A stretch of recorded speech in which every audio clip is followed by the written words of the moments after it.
The silence of deep space was broken by a faint signal that reached the human monitoring station near Jupiter. Commander Marcus Webb had been drinking his morning coffee when the computers started screaming alerts across the bridge. For 20 years he had watched the empty void between stars, and this was the first time something had actually happened. Dr. Elena Vasquez rushed to her console with excitement in her eyes. She was the best language expert humanity had ever produced, and her fingers flew across the translation programs as she worked to decode the strange transmission. The signal was weak and full of static, but there was definitely intelligence behind it. "Commander, this is not random noise," she said without looking up from her screens. "This is a structured language, and whoever sent it is in serious trouble." Webb moved closer to watch her work. The signal kept repeating the same pattern over and over, like someone desperately trying to reach anyone who might listen.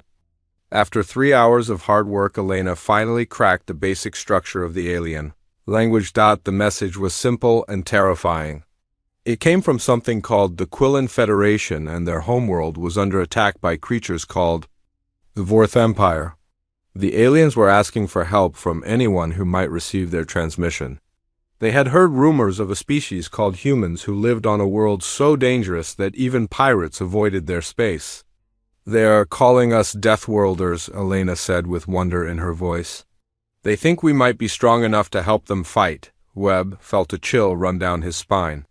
Humanity had always known they were different from what they imagined other alien species might be like. Earth was a brutal world that had forged them into something harder than they realized. Every day on their homeworld was a fight for survival against weather that could kill in minutes and creatures that saw humans as food. Before Webb could respond, his communications officer, Captain Rex Morrison, burst onto the bridge. The man they called Bulldog was covered in sweat, and his face was pale with shock. He had been monitoring the outer system sensors when something impossible had appeared. "Commander, we have ships coming through the Jupiter gate," he said between heavy breaths. "They are not human designs, and they look like they have been through hell." The first alien ship to ever enter human space was barely holding together. Its hull was covered in burn marks, and several sections had been completely torn away. Behind it came dozens more vessels, all in similar condition. These were refugee ships carrying the survivors of whatever horror had destroyed their worlds. Webb ordered his people to prepare the docking bays while he tried to process what was happening. First contact with an alien species was supposed to be a moment of celebration for all humanity. Instead, it looked like they were meeting the survivors of a genocide. The first alien to step onto the human station was barely alive. Ambassador Kethver of the Quillen Federation was a creature that looked somewhat like a cross between a bird and a lizard. His feathers were burned, and his left arm was missing below the elbow. When he spoke through the translation device, his voice was filled with desperation. "Please, you must help us," he begged Webb while falling to his knees. "The Vorth Empire is destroying everything we have ever built. They do not kill us quickly. They keep us alive while they harvest our bodies." For their own use, Elena gasped in horror as she translated more of the refugee reports. The Vorth were not just conquerors, they were something far worse. They had turned genocide into an industrial process. Entire species were kept in massive facilities where their genetic material was extracted while they remained conscious.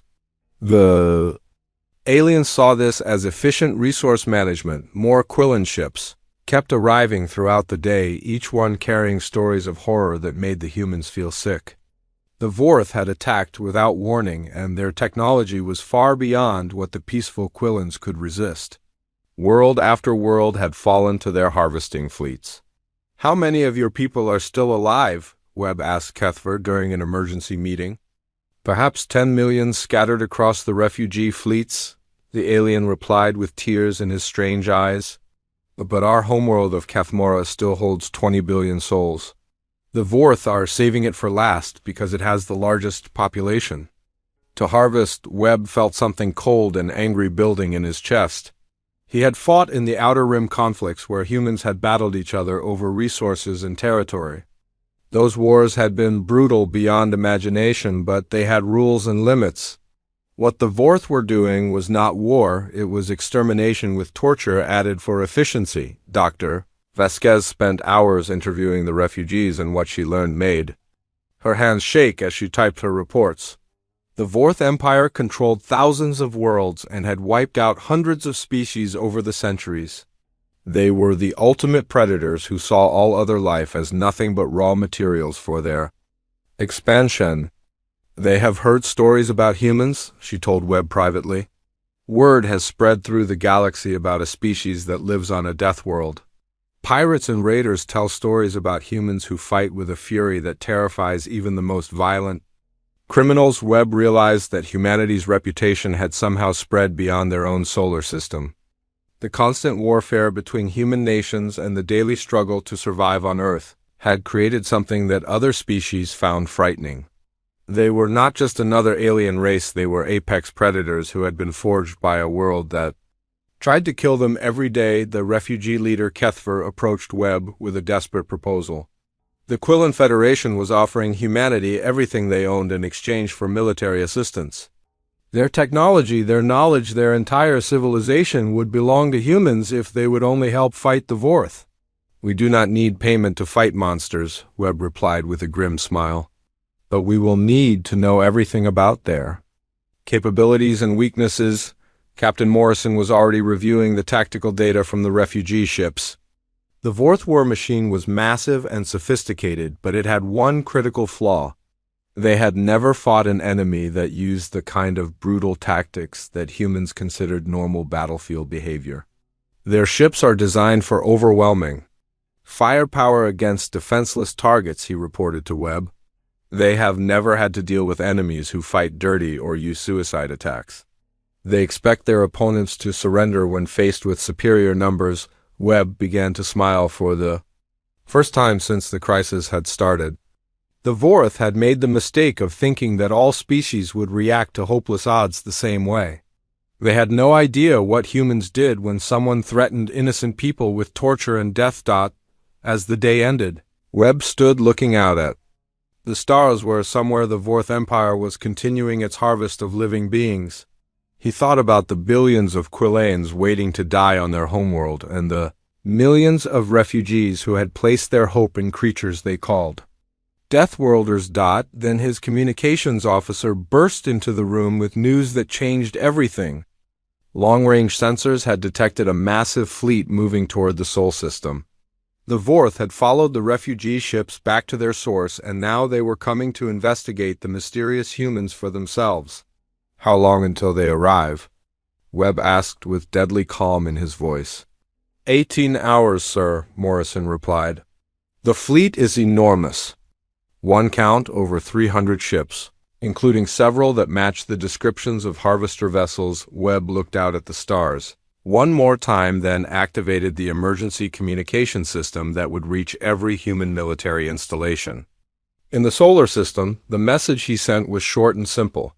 This is Commander Webb at Jupiter Station. Hostile aliens are approaching Earth with the intent to harvest our population. All units prepare for total war. Show them why they call. U.S. Deathworlders. Admiral Catherine Hayes received the emergency signal while reviewing fleet deployments in her command center. Deep beneath the Atlantic Ocean, the woman they called the Iron Lady had spent 40 years preparing for the day when humanity would face an existential threat. She had never imagined it would come from beyond the stars. Activate Protocol Omega, she commanded her staff with the same tone she might use to order coffee. All hidden assets are to reveal themselves immediately. The masquerade is over. Across the solar system, humanity's true military might begin to emerge from shadows where it had been hiding for decades. What the galaxy saw as a single inhabited world was actually the heart of a war machine that had been built through centuries of conflict and paranoia. Near the asteroid belt, massive hangar doors opened in rocks that had seemed empty for generations. Hundreds of warships that had been disguised as mining operations powered up their weapon systems and began moving toward Earth. In the clouds of Venus, atmospheric processors transformed into mobile battle platforms. Even the moon revealed hidden launch bays that released swarms of fighter craft. General Dmitry Kozlov, watched the mobilization from his underground bunker on Mars. The red planet that tourists saw as a peaceful colony world was actually humanity's largest military training ground. Millions of soldiers who had been pretending to be farmers and miners put on their battle armor and prepared for war. "How many troops can we deploy?" Hayes asked him over the secure communication link. 50 million ground forces ready for immediate deployment, Kozlov replied while reviewing his unit reports. Another 100 million reserves can be activated within 72 hours. Every human colony world has been preparing for this day. Captain Lisa Park received her orders while her stealth ship was docked at Europa Station. She commanded the most advanced reconnaissance vessel humanity had ever built, and her mission was simple: get behind enemy lines and learn everything possible about Vorth capabilities before the shooting started. Her ship, the Shadow Walker, was designed with technology that even most humans did not know existed. It could become completely invisible to sensors and slip through enemy fleets like a ghost. Park had used similar vessels to spy on hostile human nations during the colony wars. "Remember, we need intelligence, not heroics," Admiral Hayes told her. "Before departure, find out how they fight and what they fear. The lives of every human in the solar system depend on the information you bring back." Park's journey to Vorth space took 18 hours of traveling through hyperspace corridors that few beings in the galaxy knew how to navigate. When she emerged on the edge of their territory, what she saw made her stomach turn with disgust and rage. The Vorth had turned an entire star system into a processing facility for captured species. Massive space stations orbited dead worlds, while transport ships constantly moved between them carrying their horrific cargo. Park used her ship's advanced sensors to record everything she could while staying hidden in the shadow of a shattered moon. The first station she investigated contained thousands of beings from dozens of different species. They were kept alive in transparent tubes while machines slowly extracted their genetic material. The process was designed to keep them conscious throughout the procedure so their biological systems would remain active. Park had seen human war crimes during the Mars Rebellion, but nothing had prepared her for the industrial scale of Vorth cruelty. These creatures did not torture for information or pleasure. They simply saw other life forms as raw materials to be processed with maximum efficiency. She transmitted her findings back to Earth using quantum communication channels that the Vorth could not detect. The images and data she sent would fuel human rage in ways that no propaganda could match. Every soldier who saw what the Vorth did to their victims would fight with the fury of someone defending their own family, while Park, gathered intelligence engineer Tommy O'Brien, was putting the finishing touches on humanity's newest weapons in the hidden factories of Titan. The moon that seemed to be a research station was actually the largest weapons development facility in human space. "The gravity bombs are ready for deployment," he reported to Admiral Hayes during their morning briefing. "Each one can collapse the internal structure of a ship from the inside out. The plasma lances can cut through any known armor, and the kinetic kill vehicles will punch holes through entire fleets." O'Brien's weapons were designed with the brutal efficiency that characterized all human military technology. They were not elegant or sophisticated like the energy weapons that other species preferred. They were simple devices that delivered overwhelming destructive force with complete reliability. The Quillan refugees watched the human military awakening with growing amazement and fear. Ambassador Kethver had expected the Deathworlders to have some hidden strength, but the scale of their preparations was beyond anything he had imagined. Every human civilian seemed to be a potential soldier, and every peaceful facility was actually a disguised military installation. "How long have you been preparing for war?" he asked Commander Webb during a briefing on the Jupiter station. "Since the day we learned to make fire," Webb replied with a grim smile. "Humans have been fighting something every day for 50,000 years. Other species, it seems, have enjoyed longer periods of peace." Captain Park's stealth mission took a dangerous turn when she attempted to infiltrate a Vorth command vessel to steal their tactical databases. The aliens had security systems that were more advanced than she had expected, and her ship was detected while downloading their files. Alarms began screaming throughout the Vorth fleet as they realized an unknown vessel had penetrated their most secure systems. Park found herself trapped in the middle of hundreds of enemy ships with no way to escape undetected. Her only option was to fight her way out and hope the intelligence she had gathered was worth the risk, the Shadow Walker revealed. Why human ships were feared throughout the outer colonies. Instead of trying to outrun the Vorth vessels, Park turned and attacked them with weapons that had been designed for close-quarters combat. Her ship was smaller and faster than anything the aliens had ever faced. She destroyed 6 Vorth cruisers and damaged a dozen more before finally breaking free of their formation. The aliens had never encountered tactics like ramming attacks or point-blank missile strikes. They were used to fighting enemies who kept their distance and followed predictable patterns. Park's escape provided humanity with their first tactical victory against the Vorth, but it came at a terrible cost. The aliens now knew that someone had infiltrated their secure systems, and they began changing their codes and frequencies. More importantly, they had gotten their first look at human military technology. "The enemy knows we are coming," Admiral Hayes announced to her command staff. After receiving Park's final transmission, "They will be ready for us when we arrive at their territory. We need to move faster than originally planned." General Kozlov reported that his ground forces were fully mobilized and ready for deployment. The soldiers who had trained on Mars in gravity that was 1/3 of Earth normal would fight like superhumans. On most alien worlds, their equipment was designed to function in environments that would kill most other species. The final piece of humanity's war machine was their industrial capacity. Every human world began converting civilian factories to military production at a pace that seemed impossible to outside observers. The same efficiency that had allowed humans to survive on their death world now served to equip the largest military force the galaxy had ever seen. Admiral Hayes stood in her command center watching displays that showed the positions of over 10,000 human ships throughout the solar system. Each vessel was commanded by officers who had trained their entire lives for this moment. Every crew member understood that they were not just fighting for human survival, but for the right of all innocent species to exist without fear. Captain Park's damaged ship limped back to Jupiter Station with intelligence that would change everything. The data she had stolen revealed that the Vorth were not just planning to harvest the Quillan homeworld. They intended to use it as bait to capture and study the mysterious Deathworlders who had dared to spy on their operations. "They want to take us alive," she reported to Commander Webb while medical teams treated her injuries. "The Vorth High Command believes that humans might be the ultimate species for their harvesting program. They think our Deathworld genetics could make them unstoppable." Webb felt a cold fury building in his chest as he realized the true scope of Vorth ambition.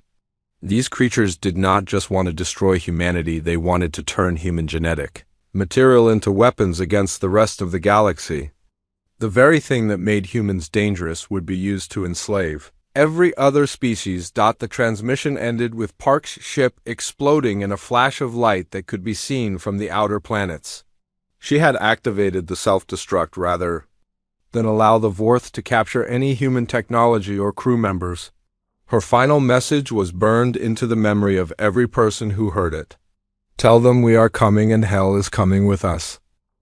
The human armada emerged from hyperspace at the edge of Vorth territory like a storm made of metal and fury. Admiral Hayes commanded the largest fleet humanity had ever assembled from the bridge of her flagship, the Retribution. 3,000 ships spread across space in a formation that blocked out the stars behind them. The Vorth response was immediate and arrogant. Their war prime Gexstar opened a communication channel to deliver what he clearly expected to be terms of surrender. The alien's voice carried the casual confidence of a predator who had never met anything that could threaten him. "Unknown vessels, you have entered territory claimed by the Vorth Empire," he announced while his own fleet moved to surround the humans. "Surrender immediately, and your species will be granted the honor of serving our expansion. Resist, and you will be harvested." Like all the others, Admiral Hayes studied the alien's image on her main screen. Gexstar looked like a cross between a spider and a shark with too many eyes and teeth that seemed designed for tearing flesh. Behind him, she could see the bridge of his command ship, which was decorated with the bones of conquered species. "This is Admiral Catherine Hayes of the Human Space Navy," she replied with the same tone she might use to discuss the weather. "We have come to collect our friends and destroy your harvesting operation. You have one chance to release all prisoners." And withdraw from Quillen space, the alien War Prime began to laugh with a sound like breaking glass. He had conquered hundreds of worlds and faced dozens of species that had made similar threats. In his experience, all creatures became reasonable. When faced with overwhelming force and the prospect of painful death, "Your species' reputation for violence is somewhat exaggerated," Gextar said while signaling his fleet to attack positions. "We have studied the data from our encounter with your scout ship. Humans are simply another animal that has forgotten its place in the natural order." Admiral Hayes looked around her bridge at the officers who had spent their lives preparing for this moment.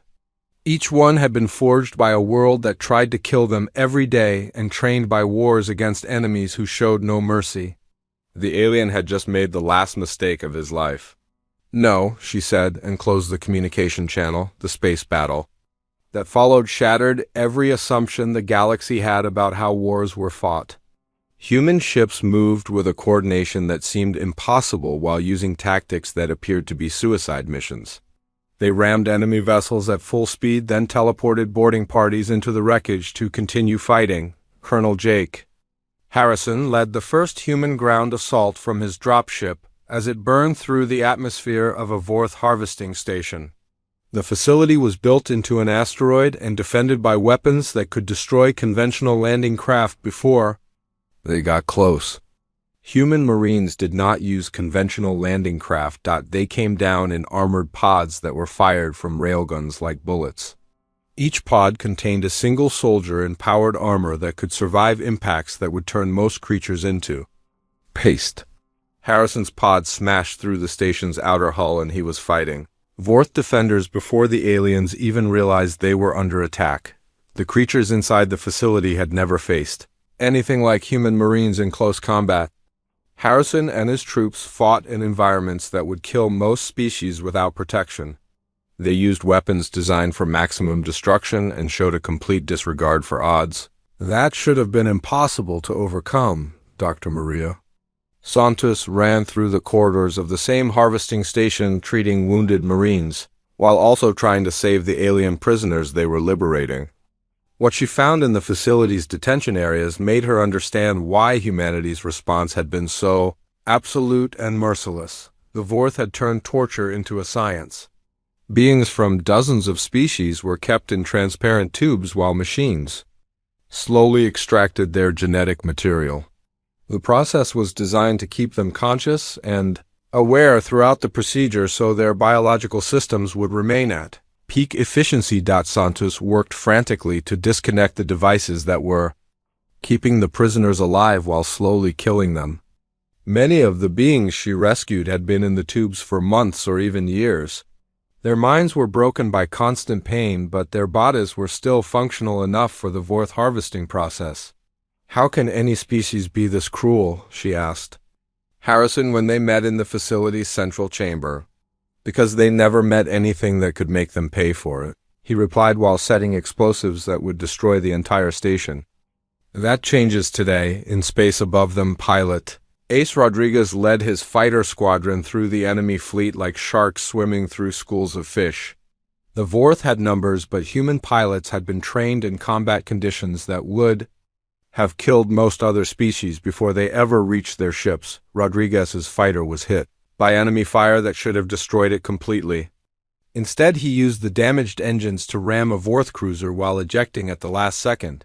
His backup pilot picked him up from the wreckage, and they continued fighting as if nothing had happened. The Vorth War. Prime Gextar watched his fleet being torn apart by enemies who fought with a fury that defied all logic. Human ships that should have been destroyed kept fighting even after taking damage that would cripple normal vessels. Their crews seemed to prefer death over retreat. "How are they still fighting?" he demanded from his tactical officers who had no answers to give him. "Their technology is primitive compared to ours, but they are destroying ships 10 times their size." What Gextar did not understand was that human technology was not designed to be sophisticated. It was designed to be reliable under conditions that would destroy more advanced systems. Human weapons were built by a species that had learned to fight wars in environments ranging from Arctic ice to molten deserts. Admiral Hayes coordinated the battle from her command center while watching tactical displays that showed her forces systematically dismantling the Vorth fleet. Each human ship fought with the independence of a pack hunter, while maintaining perfect coordination with the larger formation. "Enemy flagship is trying to withdraw," reported her communications officer, Lieutenant Zoe Campbell. "War Prime Gextar is broadcasting surrender terms on all frequencies." Hayes looked at the images coming from the liberated harvesting stations, where her Marines were discovering the full scope of Vorth cruelty. Beings who had been tortured for months or years were finally being freed from their nightmare.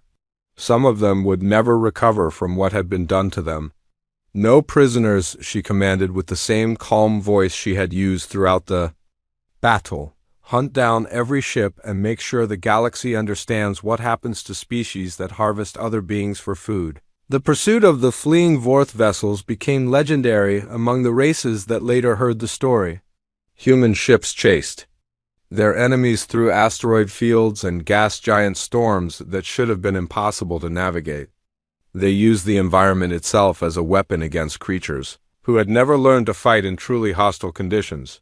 Chief Petty Officer Ron Mitchell had served in human military forces for 30 years and seen combat on a dozen different worlds. Even he was impressed by the sheer determination his people showed when fighting to protect innocent beings from torture and death. "I have never seen humans fight like this," he told Dr. Santos while they worked to evacuate rescued prisoners from the destroyed harvesting station. "It is like something ancient and terrible has been awakened in all of us." Santos nodded while treating a Quillan child who had been in the harvesting tubes for 6 months. The little one's injuries would heal, but the psychological damage might last forever. That knowledge fueled a cold rage in every human who saw it. The space battle reached its climax when Admiral Hayes ordered her fleet to surround the main Vorth command ship. War Prime Gextar had run out of places to hide, and his remaining vessels were too damaged to continue fighting. He opened communications one final time to offer terms that might save his life. "Human Admiral, I propose an exchange," he said with desperation creeping into his voice. "Release my forces, and I will provide you with the locations of all Vorth harvesting facilities in this sector. You could save millions of beings who are currently being processed." Hayes considered the offer for exactly 3 seconds before responding. She had seen what these creatures did to helpless prisoners, and she knew that any mercy shown to them would be viewed as weakness by the rest of their empire. "The only exchange I am interested in is your life for the lives of everyone you have." "Tortured," she replied while signaling her weapons officers to prepare for final attack. "But since you cannot give back what you have taken, I will settle for making sure you never take anything else." The destruction of Gextar's command ship was visible from 3 star systems away. Admiral Hayes had used a gravity bomb that collapsed the vessel's internal structure while broadcasting the final screams of its crew on all frequencies. She wanted every Vorth in the galaxy to understand that humans had come for them. Colonel Harrison's Marines finished securing the last harvesting station and began the grim task of counting the prisoners they had liberated. Over 2 million beings from 40 different species had been rescued from facilities that were designed to keep them alive while slowly consuming them. "How many did we lose?" Admiral Hayes asked during the post-battle briefing. 43 ships destroyed and 800 personnel killed in action, reported General Kozlov, who had coordinated the ground assaults. "Considering the enemy's numerical advantage, those are remarkably light casualties." Hayes nodded but felt no satisfaction in the victory. The real measure of success would be whether they had arrived in time to save the billions of beings still trapped on the Quillan homeworld. Intelligence reports suggested that the main Vorth harvesting fleet was already moving toward that target. Dr. Santos transmitted her medical reports on the rescued prisoners to every human ship in the fleet. The images of what the Vorth had done would ensure that no human would ever show mercy to these creatures.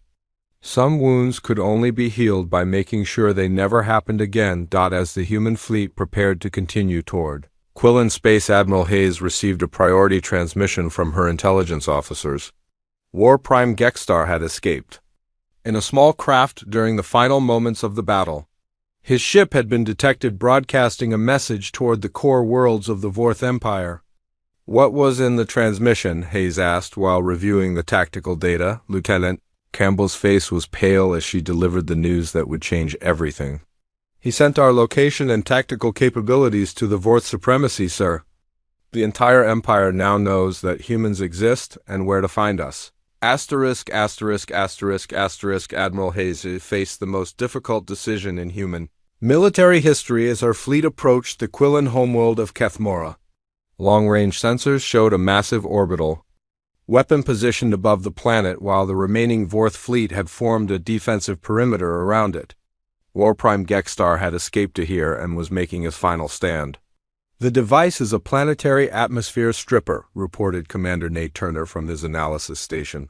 Turner was humanity's best expert on alien weapons, and what he saw on his screens filled him with cold dread. "If activated, it will turn the entire planet into a lifeless rock within hours. On the surface below, 20 billion Quillen civilians waited in terror as Vorth ground forces herded them into massive concentration camps.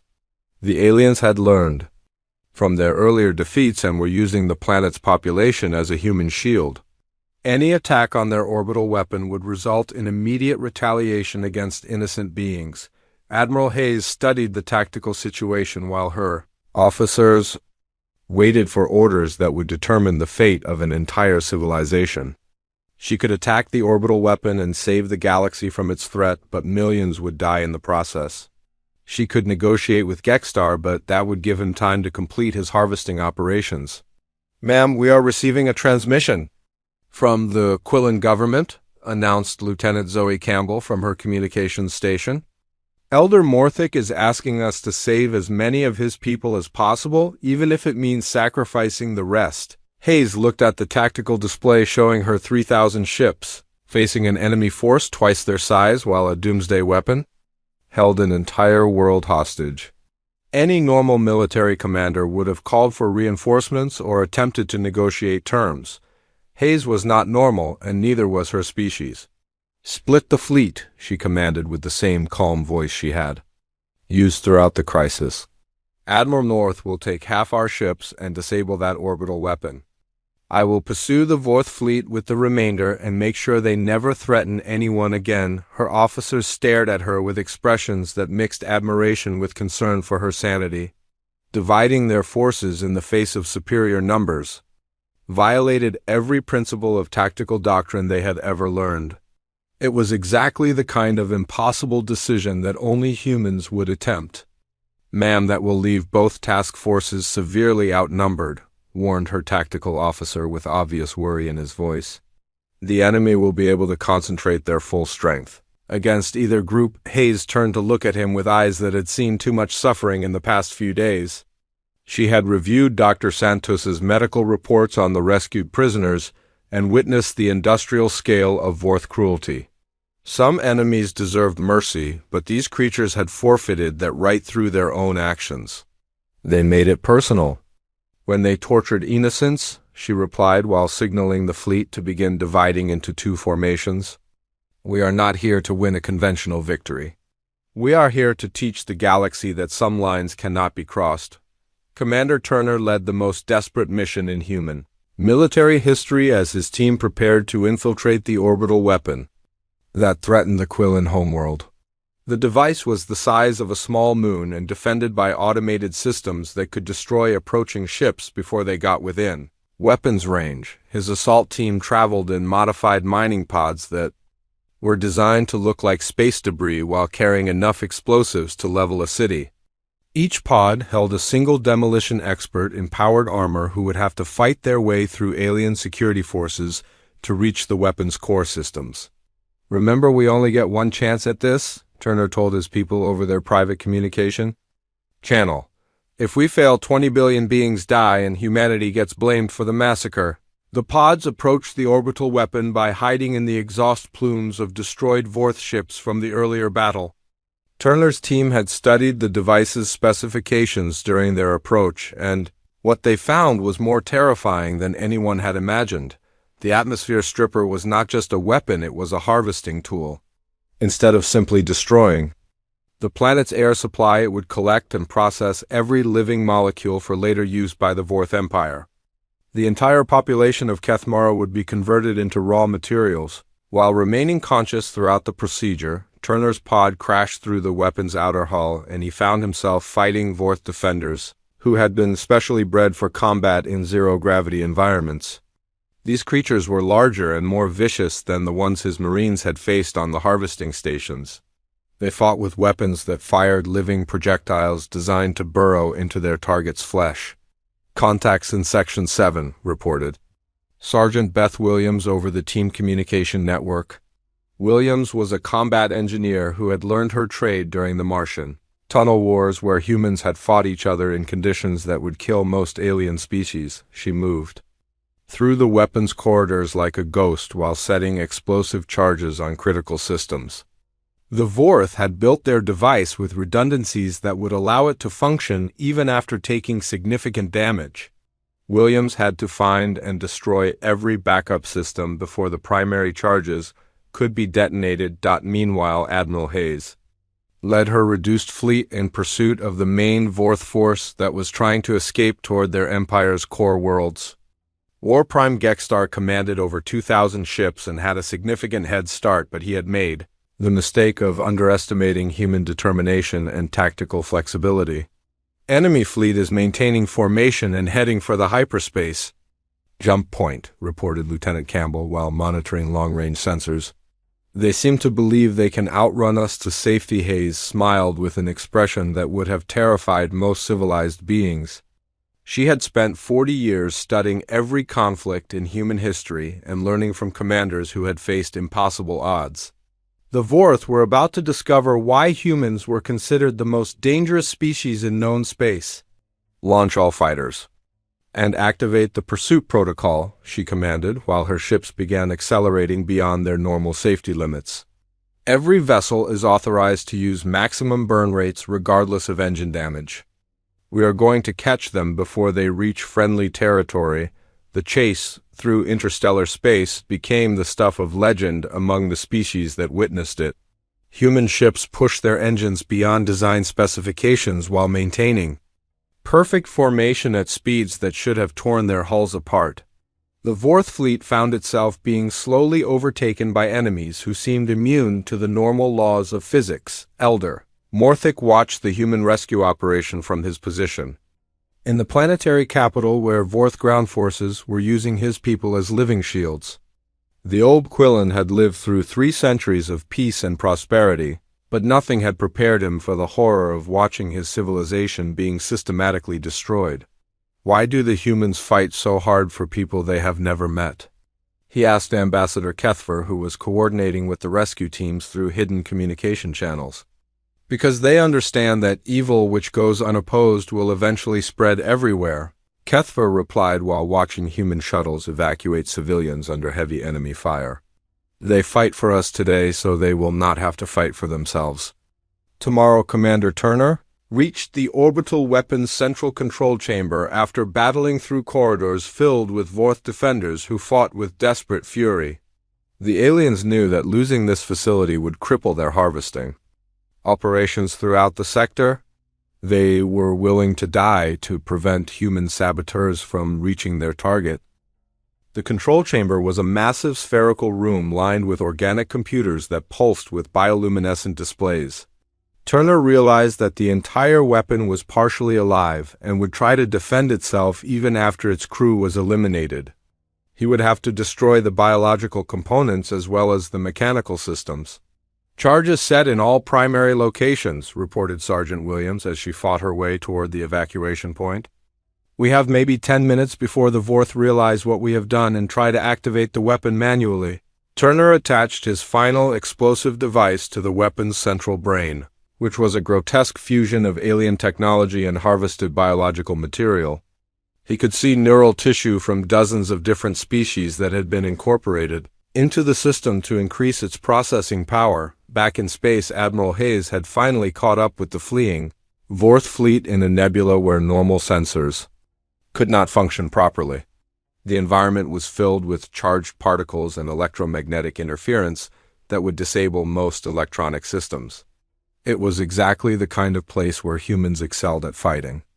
All ships switched to backup navigation and prepare for close-quarters combat, she commanded while her fleet dispersed into hunting formation.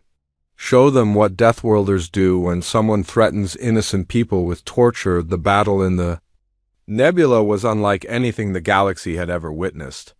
Human ships used the environment as camouflage while hunting Vorth vessels through clouds of ionized gas. They fought at ranges where crews could see each other through their viewports and used weapons designed for maximum psychological impact. War. Prime Gextar found his flagship surrounded by human vessels that appeared and disappeared in the nebula like vengeful spirits. His crew was paralyzed with terror as they realized they were being hunted by predators who viewed their numerical advantage as merely an inconvenience. "Human Admiral, I offer you terms," he broadcast on all frequencies while his ship took devastating hits from enemies he could not see. "Release my forces and I will provide information about Vorth's strategic capabilities. You could use this knowledge to protect your own worlds." Admiral Hayes considered his offer while watching her tactical display show the systematic destruction of the enemy fleet. She thought about the billions of beings who had been tortured to death in Vorth harvesting facilities and the civilians who were still dying on the planet below. "The only information I need is how to find the rest of your empire," she replied while signaling her ships to close in for the final attack.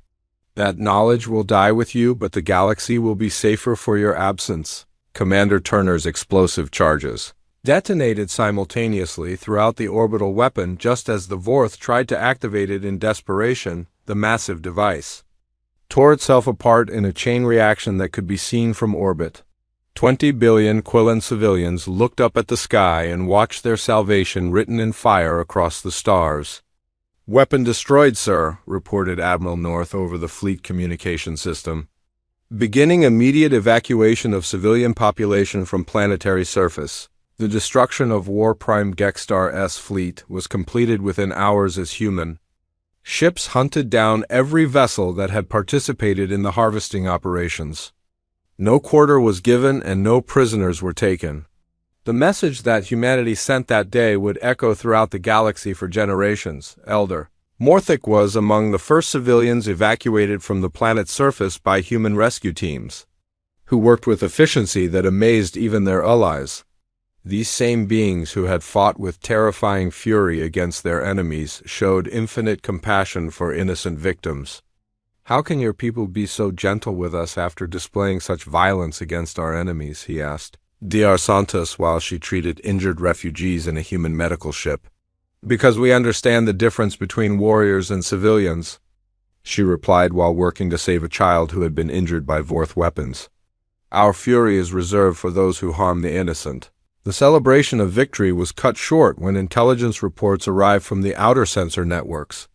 The escaped War Prime Gextar had successfully transmitted detailed information about human capabilities to the core worlds of the Vorth Empire before his ship was destroyed. "How long until they respond?" Admiral Hayes asked her intelligence officers during the post-battle briefing. Lieutenant Campbell delivered news that chilled everyone in the room to their bones. "Long-range communications indicate that the Vorth supremacy is mobilizing their grand fleet, sir. Every ship in their empire is being recalled to prepare for invasion of human space." Admiral Hayes looked out at the stars where somewhere in the darkness the largest military force in galactic history was preparing to destroy her species. The Quillen homeworld was saved, but humanity had painted a target on itself that could not be removed. "How many ships are we facing?" she asked, while already knowing the answer would be beyond anything they had ever prepared for. "Conservative estimates suggest 10,000 vessels, sir," Campbell replied with a voice that barely remained steady. "The entire Vorth Empire is coming for us, *******. 6 months after the liberation of the Quillen homeworld, the largest invasion fleet in galactic history emerged from hyperspace at the edge of the Sol system. Supreme Overlord Krexthel commanded 10,000 Vorth ships in a formation that stretched across space like a metal cancer. He had come to exterminate the Deathworlder threat once and for all. What the Vorth Supreme Overlord found waiting for him was something no intelligence report could have prepared him for. The Sol system had become the rallying point for dozens of alien species who had heard the story of humanity's war against the Harvesters. Ships from across the galaxy floated in defensive formations around Earth. Ambassador David Chun stood on the bridge of the diplomatic vessel Unity as representatives from 40 different worlds debated strategy in the main conference chamber. The soft-spoken man had spent months convincing entire civilizations to risk everything in support of a species most of them had never met. The Zephyrian Third Fleet has arrived with medical supplies and food for extended siege operations, he reported to Admiral Hayes during their morning coordination meeting. The Altarian Defense Corps is requesting permission to deploy their gravity mines throughout the outer system. Hayes reviewed the tactical displays that showed allied forces from across the galaxy, taking defensive positions around human worlds. Species that had been enemies for centuries were working together because they finally had a common cause that transcended their ancient grudges. Fleet. Admiral Sarah North had been promoted to overall strategic command of the combined forces that now defended human space. The woman who had started her career as a fighter pilot was now responsible for coordinating the largest military alliance in galactic history.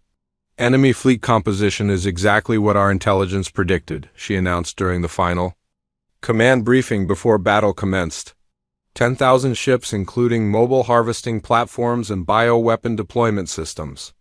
They intend to process our entire population while we are still alive. The human response to this threat had taken 6 months of preparation that turned the Sol system itself into the ultimate fortress. Asteroid fields had been converted into weapon platforms while gas giant storms hid entire fleets waiting to ambush approaching enemies.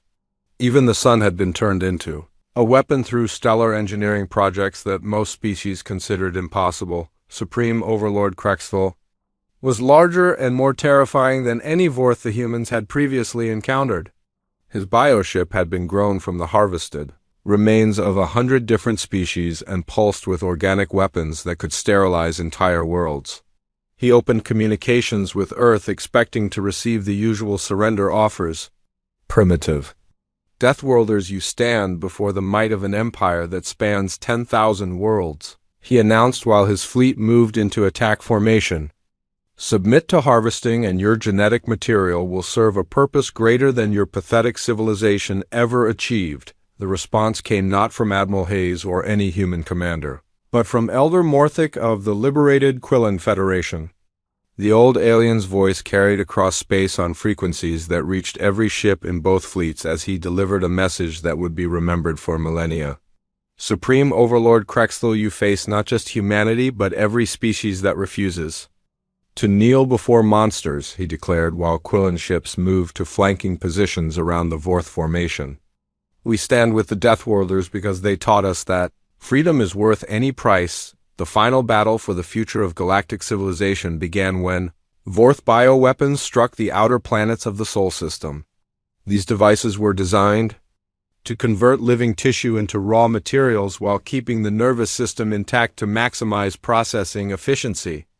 They had never been used against a species that treated biological warfare as simply another battlefield hazard. Human colonies on the outer worlds had been evacuated months earlier while their environments were seeded with counteragents that turned Vorth bioweapons against themselves.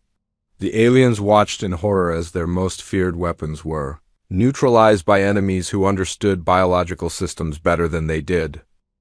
Impossible, Krexthel screamed as reports flooded in from his weapon deployment teams. No species has ever developed immunity to our harvesting viruses. What the Supreme Overlord did not understand was that humans had been fighting biological threats since before they left their homeworld. Diseases that would exterminate other species were merely inconveniences to beings whose ancestors had survived plagues that killed 90% of their population. The space battle that followed made the previous conflicts look like minor skirmishes. Vorth ships attacked in waves of hundreds, while human and allied vessels used tactics that seemed to violate the basic laws of physics. Entire formations would disappear into hyperspace only to reappear behind enemy lines moments later. Commander Webb now led a squadron of modified merchant vessels that had been converted into kamikaze platforms. Each ship was loaded with enough explosives to destroy a Vorth cruiser and piloted by volunteers who had no intention of surviving the mission. "Remember, we are not dying today, we are buying time for our children to live tomorrow," he told us. Pilots over their private communication channel. "Make every shot count because the galaxy is watching." Webb's ship punched through the shields of a Vorth biocarrier and detonated inside its central processing chamber. The explosion released thousands of harvested beings who had been kept alive for processing.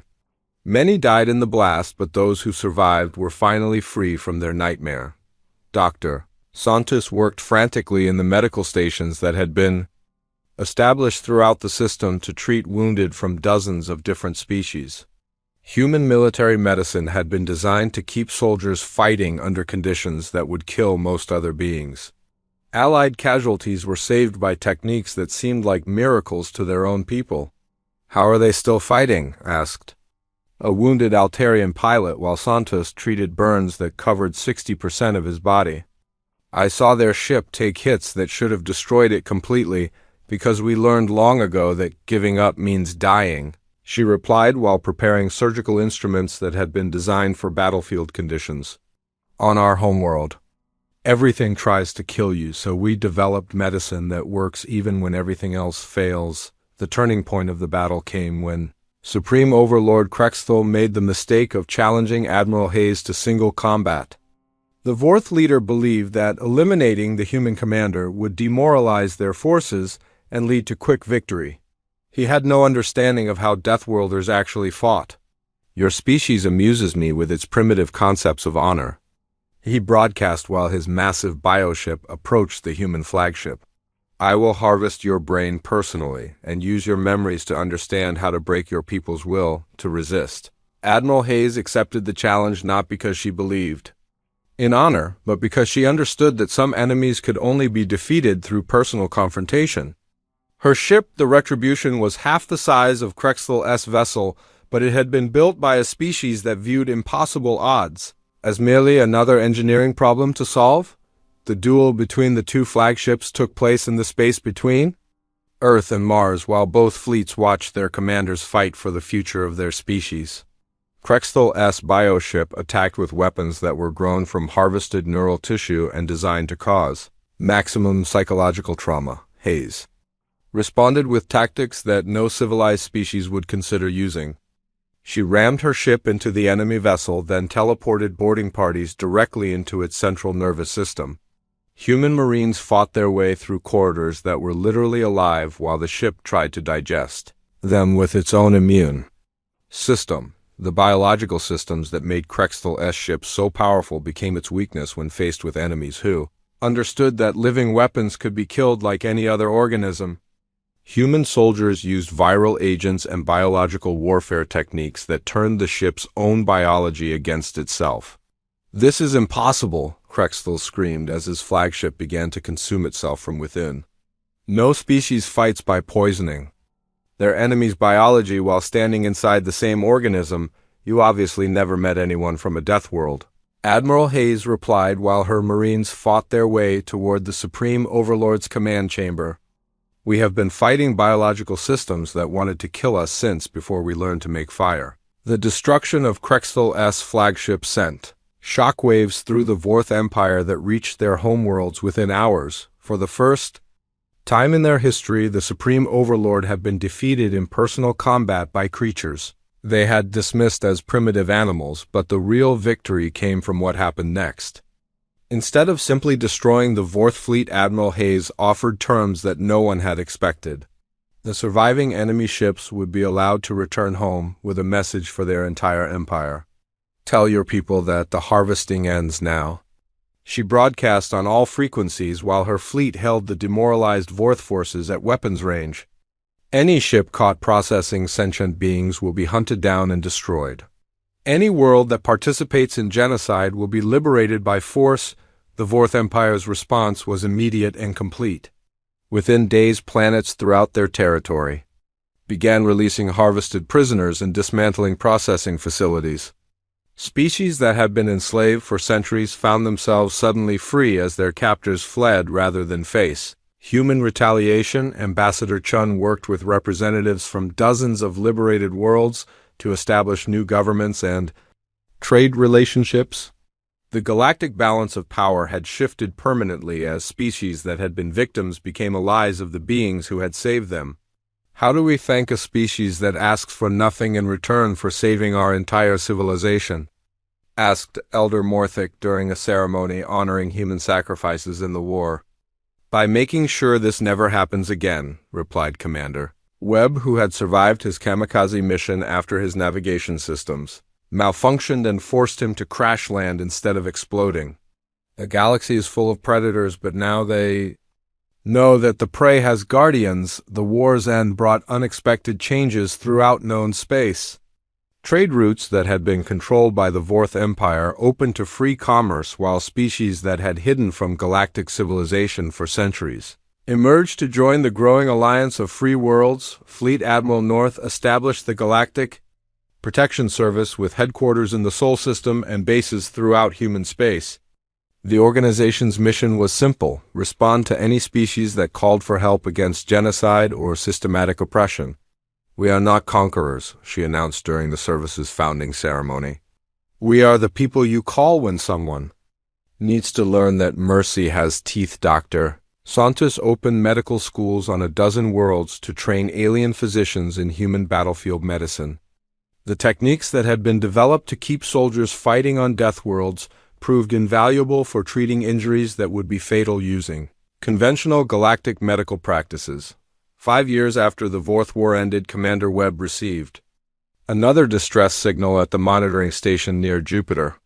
This time the call came from the Spiral Arm, where a species called the Carrion Collective was harvesting the neural patterns of other beings to create artificial intelligence systems. Webb looked at the message while sipping his morning coffee and smiled with the same expression his ancestors had worn when they first picked up sharp sticks to defend their caves.